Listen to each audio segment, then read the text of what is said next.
Dan, this scenario, going back to play UCLA, is that something you like? Is that uncomfortable to you to play this team? No, it's exciting. It's another big game for our guys. We're trying to get bowl eligible. So, we're super excited about the opportunity.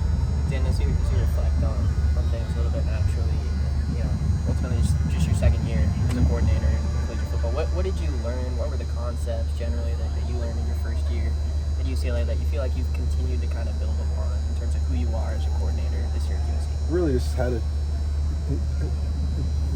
translate the scheme to the college game. This college is very different from the rules to the field to the way offenses attack you, and it's a thing where you're kind of adjusting on the fly.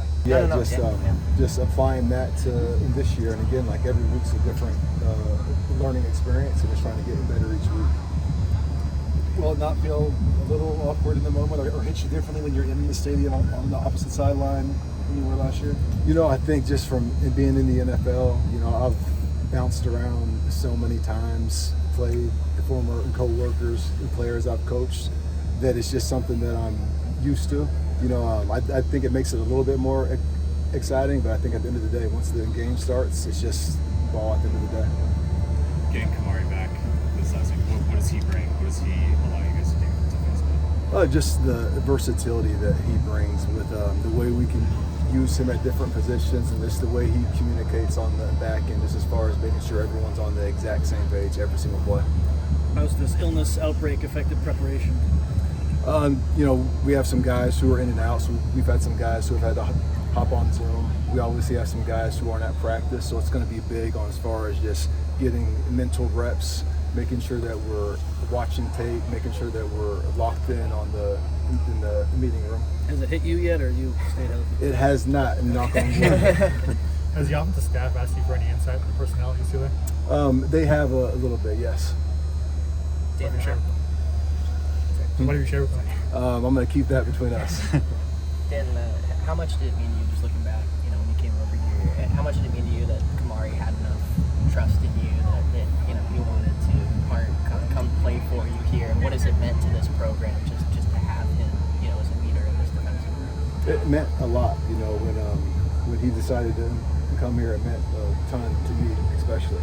And just having him here, I felt like jumpstart this entire thing. Just everything that we were able to get accomplished in the spring really helped jumpstart camp, and that helped jumpstart everything that we're doing now. And we were just further ahead with him because of his experience. And then it's been cool just to see him being able to grow now year 2 in this game. What is it about just him that you feel like, you mentioned the experience, but his attitude and how that felt like really jump-started things for even you personally, just installing? He's a natural football player as far as the way he thinks. He just has a really high IQ. He picks things up well. He doesn't have to get reps on the field. He could take it from the meeting room and then he can go out there and just do it. And there's not a lot of guys that have that skill. So when you were back on a year ago taking the job, the tough side that's obviously leaving the guys you have there and the issues with that. How tough was that in the moment to reconcile that part of it? Super tough. That was the hardest part of it. There was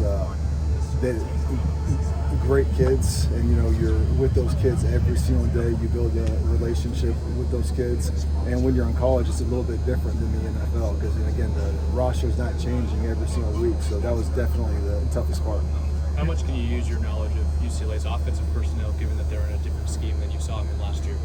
There's some personnel things that I can help with, but at the end of the day, it's a different offense and different scheme. I know their personalities, I know their skill sets, but as far as how they're going to be used, it's going to be completely different. Do you keep tabs on some of how the guys you coached last year are doing this year? I know you're busy here. Is that something you do? I try to, but it's hard.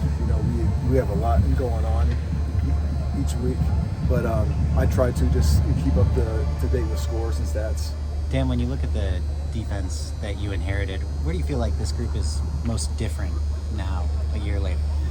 I feel just as far as the way they're playing together. I still feel like the overall execution, the overall fundamentals, and then at the end of the day, me putting them in the right position can get better each week. But I think at the end of the day, when you watch the tape, just them playing together and being on the same page. Let's do one more. Who are guys maybe that have stood out even more than you thought they could have when you first got here and kind of first got introduced to the team? And Devin Tompkins, you know, he stood out in the spring, but if you would have asked me in the spring that he was going to be where he's at now, I wouldn't have thought so. And that's in credit to him, Coach Henderson, Coach Nua. They've all done a great job. I've just been super impressed with just his growth and development.